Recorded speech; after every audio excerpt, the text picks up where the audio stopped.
Hi everyone, welcome back to episode 2 of the Take 4 podcast. The 3 things we wish we knew earlier in our lives. Should I go first? I'll go first. Yeah. Let's go. One thing that I have definitely learnt this last year is that saying no is healthy. Mm. I didn't realize until a friend recently took me to a Codependence Anonymous class or session. I shouldn't say class. I realized I'm a hopeless codependent. I really rely on making sure, or I rely on other people's energy to validate who I am internally. So if people are happy with me, then I'm happy. Correct. If they're attracted to me, then I feel attractive. But then on the flip side, if they reject me, I completely lose my standing or balance. And that's been really hard. Yeah. But a part of that is I feel that I always say yes because I'm trying to please people. Yes. Or I'm trying to get them to like me or to love me, because somehow that sense of purpose and love and validation doesn't exist inside me organically. So as I begin, and this is by no means a done journey, I'm just starting on this journey of learning how to say no and learning how to regulate my own emotions and my own sense of self-worth. Under construction. Yeah. Under construction. I think a lot of people like that. I think I've worked with actors that are like that. Yeah. So For sure. So saying no is healthy, and I think sometimes we think that if we say no, we're going to lose people in our lives. But guess what? Those are the people you want to lose. Yeah. Because if someone walks away from you based on you setting your boundaries and saying, "Hey, this is something I'm uncomfortable with," then they do not deserve to be in your life. So that's definitely something that I have learned, and I'm looking to sort of expand on. Yes. Say no more often. Okay. Second thing, not everyone is going to like you, and that's okay. Yeah. It sort of ties into the first bit as well, but I guess a part of maybe it links into my bullying. I've always felt like I need to turn up as the most beautiful version of myself, always the life and soul of a party, always making sure everyone's okay, always a good vibes Cav. But guess what? That's not the real me sometimes. I'm not always good vibes. Sometimes I'm an anxious wreck. I'm nervous. I'm struggling. I don't feel beautiful. Yeah. Most of the time, I don't even know I'm beautiful. When people give me a compliment, I'm like, really? Yeah. Are you just trying to be nice to me? Yeah. And so, but it's being okay with the fact that not everyone's going to like you. Everyone has their reasons for how they turn up to a situation. The way that people react to you is very little to do with you. It's very much to do with what they're struggling with, maybe past traumas, maybe things that they're still working on. Yeah, insecurities, for sure. Insecurities. Maybe they just 100%. don't like you because you shine a light on their insecurities, or you shine a light that makes them feel inadequate in some way. So even to the best of your abilities, you're never going to win. Yep. Then that leads very nicely into my third point, which is let go. Let go. If it's not for you, it'll go. If it's for you, it will stay. Yeah, gotta say it for the 20-somethings listening. Yeah, Because it's let true. it go. No, honestly, Let it go. like, it's a tough one, but they have to kind of get that one. No, it's a big one. Yeah. Surrender is the most beautiful thing, because there is very little. As human beings, I think we think we're so much more in control of our lives and things that happen. But we're not.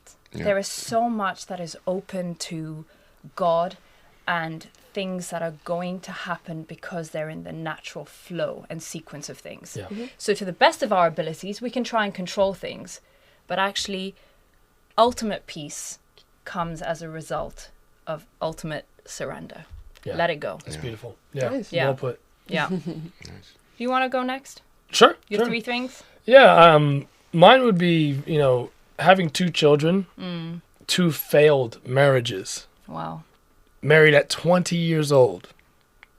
That's young, though. It's very young. And my experiences, because I'm a hopeless romantic, I for me, like, my woman is like the stars and the sunshine. And it sounds stupid. No, but that's nice. I'm one of those It's old romantic. school warriors, like before Mel Gibson got canceled, the Braveheart dude. I'm that type of person. So I'm that type of person. Like if my heart beats, nothing moves me. I'll move mountains. Yeah. And It's beautiful. I struggled with that, growing up, because it's like I've always been concrete on what I believe. I've been concrete on what I know. What I know, believe me, I know. And going through those experiences, like not having boundaries, this leads to my first point. Yeah. You must have boundaries. And the reason why you have boundaries, it's like imagine you're driving a car, driving down the road, and you see a little sign that says, be careful, slippery when wet. And you're just like driving past it. Look at the next sign, caution, accidents ahead. And you're not listening. You're going to run into something. And that's what I would go through because I was born, ironically, Christian Buddhist. So I'm I feel deeply, and I've meditated and chanted since I was a kid. So I'm very in tune with myself in terms of what I feel. I know what I feel like a laser beam. However, I wouldn't give the people around me the same sort of, my expectations were very big. Let's just put it that way. And I wouldn't judge people according to who they present me as. I would always see them the very best version of themselves. Do not do that. Hold people accountable for who they are and hold yourself accountable for how you feel and how the situation is. Set boundaries. Very important. Which leads to my second point. Be a good man. Be a good woman. But sometimes you don't have to be nice. Sometimes you got to give energy to people that deserve that energy. Energy's real. You know what I mean? Like, say, for example, when I'm in the ring and I feel somebody balling up their fist and throwing a punch, I can feel it. Yeah. I can feel it coming and I know to react. Same thing in life. Energy is real. Put your energy towards things that align with you and you'll be fine. Sometimes losing is actually gaining everything. Yeah. Yeah. Amen Okay. to that. My last point, let's go with it, okay? So, mine is similar to you, actually, because I had these points written down, and I wanted to be authentic to you guys, and I want to be real. Mine's actually saying no. Yeah. As weird as it sounds, I changed my last point completely on the fly, because what I am is naturally a yes man. To keep everything happy. Man, we're the pillar, we hold everything up. Sometimes, I got to just say, no, I can't hold this no more. Yeah. So it's a healthy thing to say no. And the people that love you, they're going to gravitate towards that and they're still going to be there. Amen. Yes. Amen. Yeah, that's true. You don't get what you deserve, you get what you negotiate. Absolutely. Absolutely. What I believe. 100%. 100%. Those are my 3 points. 3 things for me. The first one would be something that I've always struggled with is being disconnected from my emotions and learning how to read my emotions, being able to label them and then not suppress them. The biggest thing is not suppressing my emotions, my feelings, not trying to numb myself through activities, substances, has been the greatest lesson that I've learned, and I've learned it quite late in my life, in my mid-30s. But I'm happy that I'm slowly getting better and better at accepting all the comfortable and uncomfortable emotions, letting them pass, because all the joyful feelings and all the sad feelings, everything passes. Emotions are like waves, they wash to the shore and they pull back. They wash to the shore and they pull back. And if you have the ability to read your body, to understand what goes on and just feel whatever needs to be felt without panicking. Give yourself grace. Without panicking or anticipating the joyful feelings to last forever. Nothing lasts forever. Yes. So this has been probably one of the greatest lessons that I've learned, and I would say the earlier you learn how to read yourself, the easier it will be for you to deal with a lot of life situations. So for the second one is, for me, it's radical honesty. And the better you understand yourself and the more honest you are with yourself, the clearer you will be in communicating to others your needs, your current state, what works for you, what doesn't. And you never want to put yourself, or at least I never want to put myself in situations where I'll walk away feeling like I need to lie about the event, about the interaction, about any situation really. So I'm practicing radical honesty firstly with myself and then people around me. I think that's key because Yeah. a lot of us are probably not really honest with ourselves. Yeah. And yeah. when And that it's- starts, Yeah, exactly. It And also, sometimes it can be stubbornness as well. Like Yeah.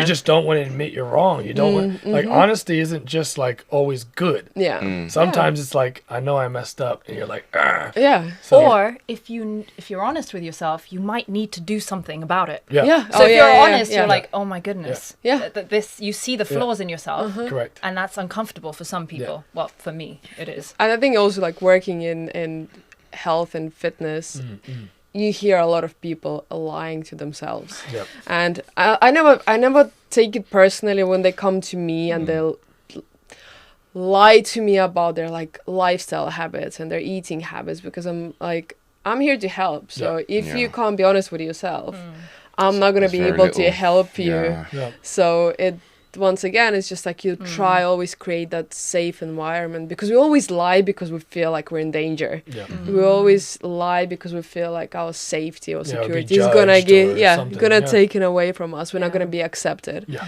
And the more you practice that with yourself, the easier it will be to communicate to others. Definitely. And I think the last thing I'd mention is spirituality. Not everybody wants to be religious. Not everybody Correct. wants to believe in like a god or Sitting something. on a throne. Yeah, I get it. exactly. Yeah. It's like you don't need to put a face to it, the whole thing. But spirituality to me means that there is greater power, Yes. and I don't think you can't deny that. Yes. It's very natural that us humans, we're not in control of We're just a everything. miracle. No. We're just Yeah. a miracle to even be here. Yeah. Like, so Come so like for us to assume that we have control over our life path, everything that happens around us is like, to me it's laughable. Yeah. And for a long time, especially when you're young, you truly believe that you can make things happen, and you're on your own, and you're in control of everything. And it's funny because I was that kid. I always thought that, hey, I'll make my own destiny. I can make my future happen. And once you get beaten up by life a few times, you're like, I don't think I'm in control here. Yeah. Like things are slipping. But I would like to add, like, because my inner child just came out, and my inner child is a superhero, and he can do anything. So for those people out there, I don't want to give the wrong image. Like, you can't become what you believe. Like, I believe there's godliness in each and every one of us, and we have untapped potential. But life is our greatest teacher, for sure. Yeah. Yeah. And I'm saying more of you can make the most out of yourself, but you can't predict your life path. Correct. Yeah. You can't Prediction, predict. yeah. You 100%. can't. You can't control what's gonna happen to people Yeah. around you. You can't predict what's gonna happen to the world. So, Yes. so you gotta accept that you can always show up and give your best, 100%. Yeah. but you gotta accept the fact that life will happen. Yeah. It's gonna happen, and it's gonna be out of your control how things will unfold. Yeah. Yes. So Well put. That's so interesting, Yeah. actually, because I still remember a conversation we had maybe 8 years ago, 10 years ago, where I probably challenged she your did. She, She Always. because I've always tried to She get her challenges to come to everyone. church with me, and she just said, do you really think there's a God, Kat? Do you really believe this? So the woman who sits here today To say is that. actually a testament of someone who Yeah. has been working. Yeah. Of course, life has kind of beat You the gotta- crap out of us a little bit. you gotta but hit the rock bottom, you know. You've got to know that Yeah. there is something greater Yeah. than us. You find Yeah. light like in the darkness, so you gotta reach that really, really, really dark place in life to like start seeing the light, which is not generated by you. By Correct. you, Yeah. yes, yeah. And no, that's great. That's great. What about you, Mark? My three. Preparation. Honestly, I cannot. If there's any big ingredient that I've got in my arsenal, is preparation. I am like Batman level preparation in everything Trust me. I do. He is not lying. Everything I do. He is not lying. I have a plan. I have a plan for that plan. I have a plan for that plan. And I have a plan just in case that plan fails. Like, it is like, no, it's literally you have to. Because obviously, coming from my background, being dyslexic, I always grew up thinking that I was a dumb kid. So I had to do, like, for me, I realized very, very quickly, if I want to have the life that I want, I need to have a few things in place just ready so that I can go there. And through me doing that and taking that initiative of preparing, it made me so much better than a lot of people. Like, especially, like, I mean, maybe not so much academics because the dyslexia took care of that. But like, it's a crippler. Completely kicked every plan. Every plan out the window. But in terms of just life, sports especially, like, I was better than 9 out of 10 of the most people that were the most talented because I had planned and prepared. Every boxing gym that I went into, I would get picked with the biggest person, but because I'd prepared, because I was big on my cardio. Not because of the bicep, huh? No, this is the funny thing. I bloomed late, so these biceps came after. I feel like this bicep needs its own mic and headphones. It will. Episode 6, baby. Trust me. It's good. It's good. Even based on how every time we meet up, even today you're 2 hours early. For the filming of this podcast. 100%. Every time we meet up, you're always at least an hour early. Which is makes sense. I have the quickest turn. I wouldn't say the quickest, but I'm in the top 3. In my agency, I have the quickest turnover for self tapes. If I get it one day, it will be there tomorrow morning. Talking about losses. Talk about gains. No, because I might submit a tape. They might not like it. It might be there might be something that they see that they might come back to me with. That if I don't have enough time to fix it, it's an issue. It means I miss out on a role. Gotcha. So I will get it done out the way. Point. Solid point. But that preparation again, it puts me ahead of everybody. Like, it's just the one thing. So I would say that is probably, something I would, It's a solid point. I'd put into your practice. Cool. Just that one was for my little brother as well because he doesn't prepare for anything. But moving on, what you give your attention to. Yeah, that's a big one. We'll talk about energy and attention. It's everything. One of the main reasons I think I didn't slip down the typical path of many people growing up in the areas that I grew up. Which was, by the way? Peckham, North Peckham, before it got gentrified. So, before there was a Costa there. Like, there's a Costa in Rye Lane now, bro. It tripped me out. Gotta hit up that Costa. It tripped me out. But, but before the Costa, before the Nando's, it wasn't a nice place. And you had to, like, for me, the number one thing that kind of kept me out of gang life. I mean, look, I definitely saw and heard a lot. But the number one thing that kind of kept me clean is my attention was never on that. I wasn't trying to be, My closest friend lived in Harlesden. I had no ties to that life because my attention wasn't there. My attention was, in school, boxing, fighting. That was kind of what I was doing. And again, like, you had to be healthy. You couldn't be smoking. You couldn't be doing any of these things that these kids were doing. So, like, there was no reason for me to put my energy and my attention into that. And by you taking your energy and your attention to more positive feats, it's kind of like a revolving door. It becomes your reality. If you kind of put your attention and your energy to negative things, you will only get negativity back. If you put it into the positive, you can only get positive. And that was something I found out pretty early. So when I got that, I was like, okay, cool. I like to say, like, winning is a mindset that leads to an action that leads to victory. Absolutely. Defeat is a mindset that leads to an action that leads to your demise. Yes, it's a choice. Absolutely. And that actually leads on to my final point. Bam! Which is lessons in loss and failure. I think a lot of people today, and I'm speaking to my younger brother who's like 10 years younger than me.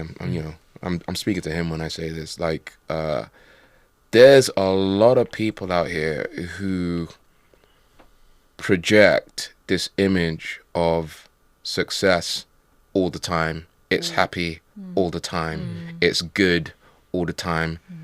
Those are the biggest BS guys ever.